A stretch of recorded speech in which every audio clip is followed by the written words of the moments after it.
Salut la compagnie, c'est Jules Melon et aujourd'hui dans un Pro Ciné Critique, je ne suis pas seul puisque je suis avec l'ami Bobster. Comment vas-tu? Ça va très bien et toi? À ma foi fort bien puisque nous allons reprendre ensemble et temporairement conclure la rétrospective Matthew Vaughn qu'on avait lancée tous les deux, à part le Kingsman récent qui te reste en travers de la gorge encore, mais Oh que oui. voilà, mais il nous reste peut-être le meilleur, entre guillemets, pour la fin. Retour un an avant X-Men, le commencement, qui était notre dernière vidéo à date, pour parler de ce fameux film sorti en 2010, Kick-Ass. Eh oui, ce fameux film de super-héros, dans lequel nous retrouvons dans le rôle-titre Aaron Taylor Johnson, qui a depuis une belle carrière, hein. On ne compte plus les films avec lui. À ses côtés, la jeune Chloé Grace Moretz. Pour son premier grand rôle, elle avait 12-13 ans à l'époque. Et on retrouve aussi Nicolas Cage, eh oui, qui joue un père super-héros. C'est aussi la présence de Christopher Mintz-Plasse, ou encore de l'acteur fétiche de Matthew Vaughn, Mark Strong, qui joue aussi un méchant. Il aime bien jouer les méchants, Mark Strong, mais pas seulement, attention. Et citons aussi la présence de Evan Peters, depuis reconnu dans la série American Horror Story. Et une apparition, ça m'a fait rire, mais comme dans les deux films précédents, parce que là c'est son troisième long métrage à Matthew Vaughn, de son pote Dexter Fletcher, qui finit mal. On reviendra sur cette scène, ça m'a fait marrer là quand même. Et donc l'histoire de Kick-Ass est adaptée d'un comics Marvel, et pourtant il y a des références à Batman, là aussi on y reviendra, créé par un certain, alors je crois que, je sais plus qui c'est qui a créé Matthew Vaughn, c'est, tu peux donner le nom du monsieur Mark Millar. C'est Mark Millar, voilà, c'est ça, parce que là c'était pas écrit sur Wikipédia, je voulais pas dire de bêtises. Et c'est le même monsieur qui fera Kingsman après d'ailleurs, hein, niveau comics. Oui. Donc voilà, c'est le début d'une grande aventure. Et en fait, Kick-Ass raconte l'histoire d'un lycéen lambda très simple, pas loser, mais pas un télo, ni populaire, rien du tout, juste invisible, qui décide du jour au lendemain, ou presque, de devenir super-héros. Il se dit, mais pourquoi personne n'y a pensé avant? Et on entend sa voix off, on voit 6 mois avant, donc le moment où il raconte son histoire, le moment où il décide de s'acheter un petit costume vert, assez moche hein, quand même, mais qui va devenir culte pour qu'il en devienne ensuite Kick-Ass. Sauf que forcément, comme il n'a pas de pouvoir, c'est un vrai fiasco au début. Il est à deux doigts de mourir et de cette expérience traumatisante, eh bien, il va ressortir grandi, il ne ressent plus trop la douleur et là, il va vraiment devenir Kick-Ass, affronter la pègre locale menée par Mark Strong, Frank D'Amico, son nom, et se retrouver associé malgré lui à deux autres justiciers, un certain Big Daddy et sa jeune fille, jeune ado, Hit Girl, qui sont assez violents avec les criminels. On va dire ça comme ça. Très très très violent. C'est assez... Oui, et puis avec une jeune fille aussi jeune, enfin 12-13 ans, avec des mots assez crus dans sa bouche et une belle violence gore aussi, on sent que ça percute. Et évidemment, les trois vont se retrouver plus ou moins ensemble contre les méchants, et parmi les méchants, il y a le fils qui va devenir Red Mist et essayer de jouer un double jeu sans en dire plus, c'est un peu compliqué. Gosse de riche qui est plus ou moins un camarade de Dave, le nom du lycéen, donc à son école. Et évidemment, je te pose la question, mon cher ami, déjà, aimes-tu ce film? Je pense que la réponse sera très rapide, mais fait-il partie de tes préférés? Et as-tu découvert, comme moi d'ailleurs, Matthew Vaughn avec ce film? Alors j'ai découvert Matthew Vaughn avec Layer Cake. D'accord. Donc pas avec Kick-Ass. Mais quand je suis allé voir Kick-Ass, je ne savais pas que c'était le même réalisateur. Ouais. Et évidemment, Kick-Ass est mon film préféré de Matthew Vaughn. Je l'ai revu hier pour cet enregistrement. Et il me fait toujours le même effet. C'est un film qui est dingue, qui va à 1000 à l'heure. On a l'impression d'être devant un grand 8. Et Matthew Vaughn, je ne pense pas qu'un jour il pourra faire aussi bien que Kick-Ass, parce que pour moi là on touche à la perfection de son style. C'est ça, et puis même c'est vraiment le début de son style très affirmé. Alors, on l'avait déjà vu un peu dans les Cake, Stardust ça partait un peu ailleurs, mais il y avait quand même son côté un peu humour, voilà, pas sans rire, mais un peu spectaculaire, voilà. Ici, avec Kick-Ass, on sent déjà les Kingsmen qui arrivent, forcément, et évidemment c'est un pur délire. C'est le film, je crois, c'est la 4e fois que je vois ce film, et c'est toujours un plaisir parce que c'est déjanté, c'est spectaculaire, il y a des bons combats, du gunfight aussi, à la John Woo, il y a des références, John Woo, Quentin Tarantino, il y a plein de références cinématographiques de toute façon, et il y a aussi donc cet humour un peu noir, corrosif, violence, et un peu d'émotion quand elle décide d'arriver. Donc c'est un beau melting pot, il y a un peu de tout, et c'est quelque part touchant de voir un lycéen, mais normal, encore plus lambda qu'un Peter Parker au final, qui va essayer de devenir super-héros, comme ça, sur un coup de tête, pour exister, et sans vraiment s'enfiler, quoi. Vraiment, si jamais ça foire, on le voit dès la première scène où il a le costume, où il se retrouve avec ses, on va dire, les petites frappes, pardon, qui essayent de le harceler déjà à l'école, un peu. On voit quand même qu'il a du courage, mais il a un peu de tête brûlée, quand même. On sent qu'il ne sait pas trop où aller. Et c'est assez touchant. Et derrière, il y a l'histoire avec Hit Girl et Big Daddy. On va pas en dire plus sur leur origine, mais il y a aussi du drama derrière. Et des points communs avec la mère absente, sans en dire plus d'ailleurs. Les mères sont très absentes dans le film, pour des raisons différentes. Mais tu vois, je trouve que Hit Girl vole un peu la vedette de Kick-Ass dans le film. Oui, la séquence où on est à la première personne et on voit que son flingue, un peu à la Hardcore Henry, ou encore la séquence du couloir quand elle se fait une douzaine de mecs le long d'un couloir qui en fait 5. Je trouve que ces scènes sont tellement extraordinaires, et quand tu les compares aux scènes d'action de Kick-Ass, qui lui est le héros du film mais qui n'est pas très dégourdi, etc. Alors c'est très bien équilibré, ce qui n'en fait pas un défaut, mais on ressort avec plus de souvenirs de Hit Girl que de Kick-Ass à la fin du film. Bien sûr, parce que il y a aussi ce côté choc de la voir aussi avec ce phrasé aussi violent, et puis la voir violente. Elle, une jeune fille comme ça, c'est très rare au cinéma. Dans un contexte différent, une jeune fille qui se retrouve dans on va dire dans une atmosphère brutale. Il y avait Léon, Nathalie Portman. Je pense qu'il y a même une référence au moment avec les cheveux qu'elle porte. C'est un peu la coupe de cheveux du personnage dans Léon. Oui. Et il y a ça qui fait qu'on va se souvenir, mais évidemment, son caractère, son charisme. Clairement, le meilleur rôle de Chloé Grace Moretz. Je ne l'ai jamais vu aussi bien par la suite. Il faut dire que on ne peut pas dire que sa carrière ait eu une grande envolée depuis. Voilà. Après, j'ai pas tout vu avec elle. Mais non, mais oui, c'est sûr. Par contre, tu l'as bien dit, il y a l'équilibre qui se fait entre le gars un peu maladroit, qui n'a qu'un but, c'est de se taper son crush. Il va même jusqu'à lui mentir en disant qu'il est gay. C'est assez pathétique quand même. Là, il vit une vie un peu pathétique, mais à côté, il fantasme son idée de super-héros avec cet accident qu'il a, voilà, sans en dire plus, qui le rend presque pas invincible du tout, mais insensible. Voilà, c'est ça qui est assez fort. Et puis alors, l'idée du père aussi, c'est marrant parce que Nicolas Cage, c'est un rôle qui lui va comme un gant, mais en même temps... en retenue par rapport aux autres films, aux autres rôles qu'il avait à l'époque. Je sais pas ce que tu en penses là-dessus. C'est entre les deux. Parce qu'il y a des moments où on le voit quand même à fond, quoi. Pour moi, c'est du Nicolas Cage, en fait. Oui. Et même s'il était dans une période où il commençait déjà à faire des nanas, le film date de 2010, et pour moi, la carrière de Nicolas Cage s'est enterrée à partir de 2007, quand il a commencé à faire Ghost Rider.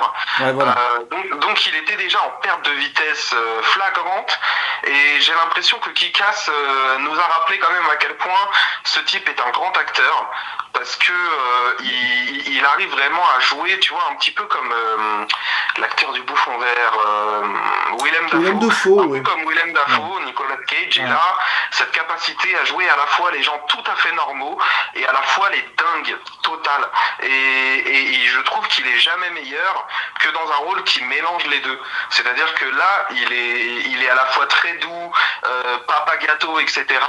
Et à la fois, on ne spoile pas, mais pendant la scène où Hit Girl est en train de défoncer des mecs et que c'est à la première personne, lui là, on voit vraiment dans son jeu que, ok, c'est Nicolas Cage, il est de retour, il fait du Nicolas Cage, je trouve que ça fait plaisir. Il cabotine peut-être un peu, mais moi ça me fait vraiment plaisir de le revoir. Oui, mais il est touchant, ce rôle de père, à la fois touchant et flippant, parce que vu comment il traite sa gamine en mode éducation à la dure, quand même, la première scène, on le voit, il lui tire dessus alors qu'elle a un gilet pare-balles. Oui, mais paradoxalement, il lui parle en la rassurant, comme un bébé, ensuite il l'emmène manger une glace, qu'est-ce que tu veux pour ton anniversaire, tu vois, c'est ce paradoxe-là que je trouve brillant, moi. Bah par contre, justement, la construction on sent qu'il y a eu un traumatisme préalable, est assez brillante, justement, dans le sens où on voit que c'est un père qui est très attendri avec sa fille, mais on sent qu'il y a quelque chose qui lui pèse derrière, et il utilise aussi sa fille indirectement pour sa vengeance et son côté justicier. Ouais.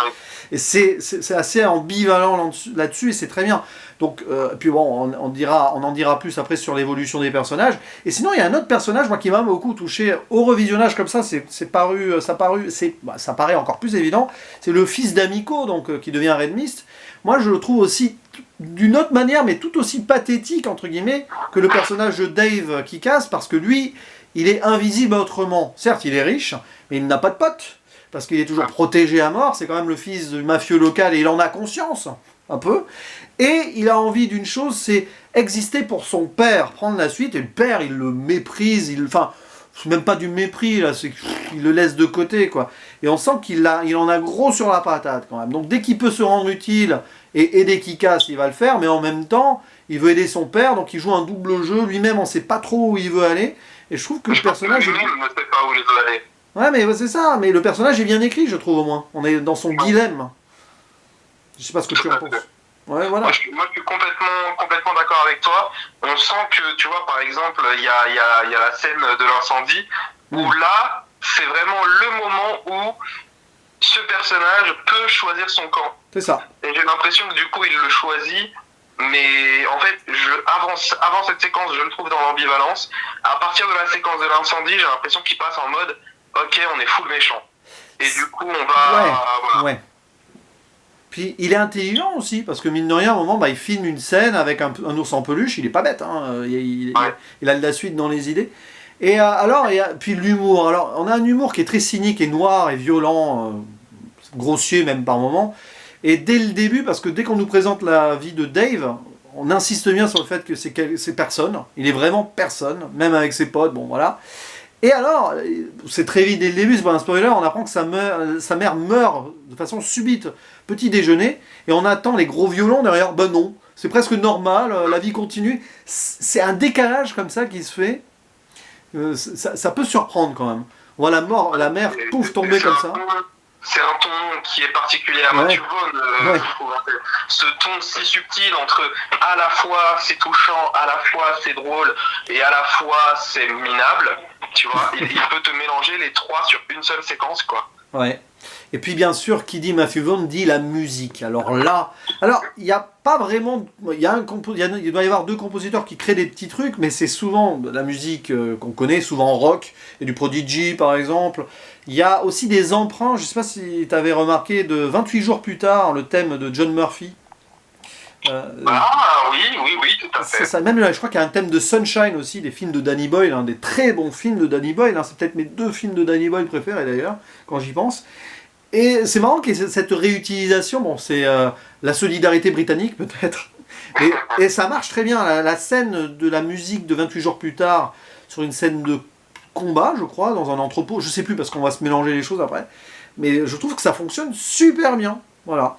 Et autre chose qui marche très bien, alors je sais pas si tu seras d'accord avec moi, mais quelque part Matthew Vaughn ici, il nous fait fantasmer presque l'idée que Tarantino aurait fait un film de super-héros.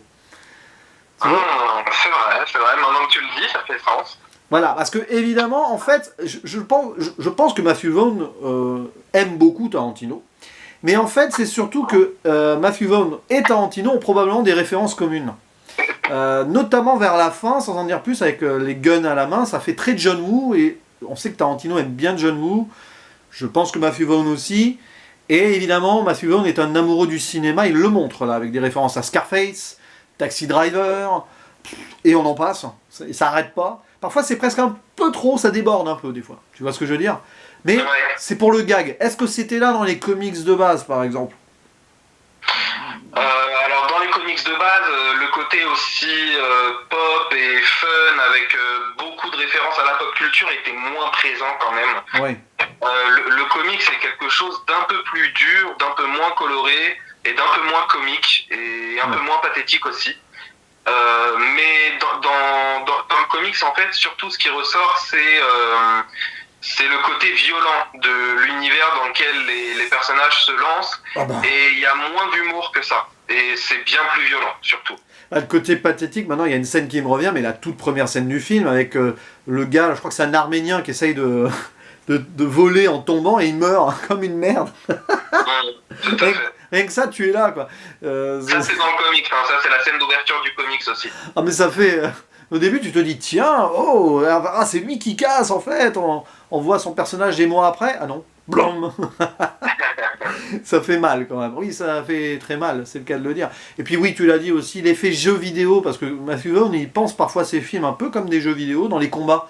Et tu en as parlé de ce moment POV, la hardcore Henry, avec Red Girl, avec la vision nocturne, tout ça. Le jeu avec les lumières, le feu qui rallume un petit peu. Sur une scène très touchante et marquante, hein, évidemment, on n'en dit pas plus. Parce qu'il y a quand même on va dire le paroxysme de la violence avec les criminels qui menacent nos héros de très près. Et on le sent le danger d'ailleurs. On le sent le danger.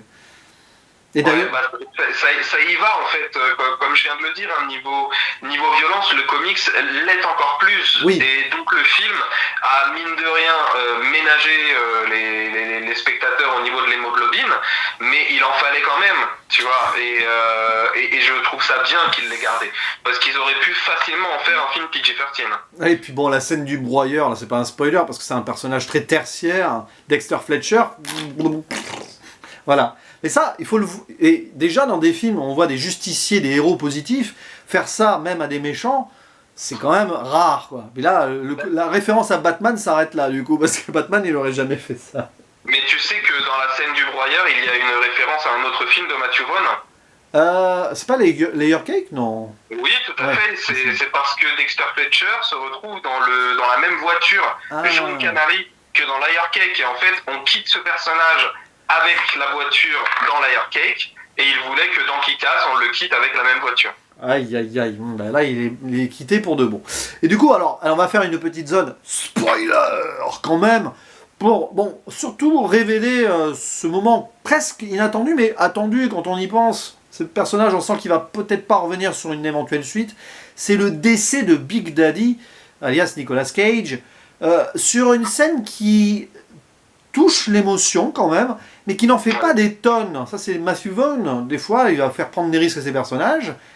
Il y a de l'émotion, mais ça reste quand même dans la tonalité de la violence. Il prend cher quand même, le personnage de Big Daddy. Hein. Ouais, très très cher. Ah, mais les mêmes Kick-Ass et Big Daddy, ils prennent très très cher au moment où ils sont filmés là, par les criminels. On la sent, la douleur, et puis donc le père meurt, mais il est fier de sa fille. C'est quand même beau. C'est ça, et puis la fille assure une belle vengeance derrière, très satisfaisante. À ce moment-là, moi je suis toujours en mode, mais allez les tuer, putain, pétez-leur la gueule. Et je trouve que Hit Girl assure le spectacle derrière, même dans le combat final contre Frank D'Amico. Il y a une violence, on voit c'est un quarantenaire contre une gamine de 12 ans et personne ne retient ses coups, la gamine elle le plante de partout. Il y a Kick-Ass qui lui est en train de faire son combat à côté contre Red Mist, combat un peu pitoyable qui est dans l'humour et on est encore un peu dans Hit Girl qui vole la vedette et à la fin ce fameux bazooka qui j'adore cette fin, je la trouve magnifique, vraiment le plan où du coup Kick-Ass tire sur le méchant et que le méchant file par la fenêtre et va tout droit dans le vide jusqu'à exploser au beau milieu des immeubles, c'est magnifique. Pour moi, c'est du grand spectacle. Mais c'est ça qui est génial parce que les deux combats en parallèle du final, le spectaculaire pro d'un côté et les pathétiques de l'autre qui se battent avec des bâtons. Moi, je trouve ça génial, justement. Ça montre une double réalité. Enfin, le côté très fiction, ils se battent super bien. Et de l'autre côté, les vrais combats qu'on pourrait imaginer entre des gens lambda qui s'en veuillent. Ouais. Et alors, justement, tu parlais de la vengeance de Hit Girl, qui est en fait la vengeance après la vengeance, parce que Big Daddy, il a voulu se venger aussi. C'est un ancien policier qui veut se venger de D'Amico, qui a passé du temps en prison, c'est responsable indirectement de la mort de la mère lors de la couche, de la mise au monde de Hit Girl. C'est donc déjà, elle poursuit la violence, la vengeance de la vengeance. On peut imaginer le traumatisme de la gamine quand même. Hein. Bon, heureusement, elle se retrouve une autre famille. Voilà. D'ailleurs, dans le comics, ce n'est pas du tout leur mobile à Big Daddy et Hit Girl. Dans le comics, ils n'ont aucune raison apparente de tuer les mafieux, et à la fin, avant de mourir, Big Daddy explique qu'en fait c'est juste un geek, qu'il a toujours lu des comics et qu'il a toujours voulu devenir un super-héros, et que il a entraîné sa fille là-dedans. Et bon, même si c'est, on aurait dû en parler avant la zone spoiler, mais c'est pas grave, au pire ça donnera la surprise à ceux qui l'ont pas vu. Mais il y a le côté méta-comics aussi à des moments. On voit l'origin story de Big Daddy et de Hit Girl, techniquement, en comics. Et Big Daddy est lui-même celui qui fait le comics de Kick-Ass. Ouais. Et le comics Kick-Ass existe à la fin du film. Ouais. Il est lu par un pote de Kick-Ass, du coup. C'est ça qui est génial, c'est qu'on va briser un peu le quatrième mur sur certaines choses. Et Matthew Vaughn, il aime bien faire ça. Il aime bien mélanger la réalité de certaines choses et la transposer autrement. Il le fait de façon différente avec Kingsman, par exemple. Il y a monde réel, mais voilà, il y a des trucs qui sont un petit peu inventés quand même. Là, c'est ça. Mais moi, tu vois, ça me rappelle limite un peu Scream, dans le ton, oui. Voilà, nos histoires sont relayées, etc. Un média est né de nos exploits, tu vois. Ouais, c'est vrai. C'est vrai que c'est un peu... Bon, après, oui, là, c'est plus par le méta cinématographique, Scream, et là, on est dans le milieu comics. Et je sais pas s'il y a autre chose à rajouter au niveau spoiler. Bah oui, pour revenir sur le bazooka volant, là, c'est assez amusant de voir quand même que c'est Kick-Ass, qui est un peu le nulard, mais quand même qui se débrouille, qui va sauver Hit Girl, quand même. Donc, à la fin, il va quand même avoir ce moment de gloire, même s'il l'a eu avant. Il est devenu célèbre sur YouTube, les débuts de YouTube en plus, pratiquement. Et MySpace, parce qu'à l'époque, MySpace, c'est un peu le Instagram ou le Twitter d'aujourd'hui, enfin, voilà, ou le TikTok d'aujourd'hui. D'ailleurs, c'est précurseur un peu des gens qui filment des choses, parce que 2010, c'était un peu le début du phénomène, justement. Oui. Donc c'est amusant de voir ça, parce qu'aujourd'hui, on le ferait autrement. Aujourd'hui, il y aurait 15 000 personnes qui filmeraient, et ça serait en TikTok, Insta Live direct. Hein. C'est ça qui est bien. Du coup, est-ce qu'il y a autre chose à rajouter sur la zone spoiler? Je pense qu'on va conclure et parler de ce qui fâche un peu, d'ailleurs, vite fait. Attention, on referme la zone spoiler. Oui, on va refermer la zone spoiler, parce que ce film, donc, vous l'avez compris, on l'a bien aimé beaucoup. On l'aime beaucoup. Il y a eu une suite. On va rien dire dessus, parce que c'est pas le sujet de la vidéo. Et puis, je pense que notre ami Boomster ici présent, pour lui, cette suite n'existe pas. Hein. Moi, je vois pas de quoi tu parles. Voilà. Bon, j'en parlerai certainement un jour en solo, un peu mourant, comme ça. Un jour de déprime, peut-être. Il faudra quand même l'évoquer. Mais, au-delà de suite, mais peut-être projet un jour de reboot ou de spin-off ou de préquel sur Hit Girl, on sait pas. Peut-être que Matthew Vaughn mettra ça en projet un jour. Mais bon, il a tellement de projets en même temps. Un Kingsman 3 peut-être, donc bon, à voir. Peut-être une suite au préquel de Kingsman. Ça c'est sûr, ça va arriver, c'est sûr. Voilà, donc est-ce qu'on aura un Kick-Ass 3 un jour? Alors, vaudrait mieux que ce soit lui à la réal, hein, qu'il ne fasse pas la même erreur que le précédent. Mais bon. Oui. Et sinon, conclusion, alors, si tu devais donner ta note de cœur sur ce film et conclure pour donner aux gens envie de découvrir Kick-Ass, si ce n'est pas encore fait. Alors Kick-Ass, moi je lui mets la note de 9 sur 10. Oui. Je trouve que c'est vraiment un bijou de divertissement, c'est fun, c'est violent, c'est drôle, c'est touchant, c'est triste, c'est pathétique. Ouais. On passe par beaucoup d'émotions et niveau qualité de scène d'action, on est dans le haut du panier de la décennie 2010-2020, donc pour moi c'est un grand oui. C'est vraiment un des meilleurs films de super-héros des années 2010, hein, clairement. Et c'est vrai que, quelque part, on a envie de le considérer toujours comme un stand-alone, la suite ayant un peu gâché la fête, quand même. Surtout qu'il y a Jim Carrey dedans, et que j'aime beaucoup Jim Carrey, donc c'était un peu la double peine à l'époque. Mais Kick-Ass premier du nom existe et subsistera toujours. Pour moi, c'est, je pense, le meilleur et mon préféré aussi de Matthew Vaughn, même si j'ai beaucoup aimé les deux Kingsman, surtout le premier Kingsman. À mon avis, on est vraiment dans une belle trilogie, là, hein, quand on y pense. Oui, c'est un film à voir en mode défouloir, mais pas que. Ça fait réfléchir aussi sur le côté lambda d'un ado qui veut exister. C'est du déjà vu, vous allez venir avec Peter Parker, mais ça fait beaucoup plus réaliste et terre à terre. Quelque part, beaucoup de gens peuvent s'identifier à travers le personnage de Dave. C'est que c'est moins lisse en fait, tu vois. Peter Parker c'est très lisse, on va pas beaucoup dans les problématiques, on parle pas du tout de sexe, Voilà, c'est vrai tu que vois, là, oui. on parle pas de la violence, les bullies, enfin tu vois, Peter Parker c'est assez lisse, là qui casse, Ah oui, non. on se retrouve dedans vraiment. C'est ça, on se retrouve dedans, il y a un micro-ondes, il y a une broyeuse, il y a des gens qui souffrent, donc qui cassent. Oui, j'ai pensé Oui. aussi à la scène de micro-ondes, entre guillemets. Moi, ça m'a rappelé, alors ça n'a rien à voir pourtant, mais ça me rappelle Gremlins 2, avec le Gremlins qui explose dans le four micro-ondes. Ouais. Enfin voilà. Non, mais c'est un film, c'est un bonheur ce film, et c'est toujours un plaisir de le revoir, et ce fut un immense bonheur d'en parler avec toi aussi. Et c'est une belle façon de boucler la boucle, pour l'instant, sur Matthew Vaughn, hein. Bien sûr, il y aura d'autres films. En attendant Argyle, début 2023, on ne sait pas s'il sortira au cinéma, hein. C'est pas sûr, c'est pas sûr. Apple Plus, c'est mal barré, mais bon, de toute façon, on le verra quand même, hein. Mais voilà, Matthew Vaughn, ça fait partie de ces réalisateurs qui ont compté, hein, depuis la fin de la première décennie du 21e siècle, si vous me suivez, c'est un peu compliqué, et on sera toujours content de voir ses prochaines productions. Pour le meilleur, et parfois peut-être pas pour le meilleur, mais ça, c'est d'autres choses. Et allez voir la vidéo de Boomster sur Matthew Vaughn, où il déclare son amour au monsieur, et elle avait été faite avant le préquel Kingsman, hein. Oui, on a tous droit à une erreur. Et m'a fait beaucoup de mal aussi. Tous les meilleurs réals ont des films qui sont moins bons. Même Spielberg a fait des moins bons films. Et Bien sûr. voilà. Ben, en tout cas, merci beaucoup, mon cher Boomster. Et merci à toi, Julien, pour l'invite. Je suis ravi d'avoir fait cette rétrospective avec toi et j'ai hâte qu'on se lance dans une autre aventure. On verra laquelle. Clairement, clairement. Et puis celle-ci ne sera jamais finie tant que Matthew Vaughn est en activité, évidemment. Et il ne nous reste plus qu'à faire le mot de la fin, le traditionnel.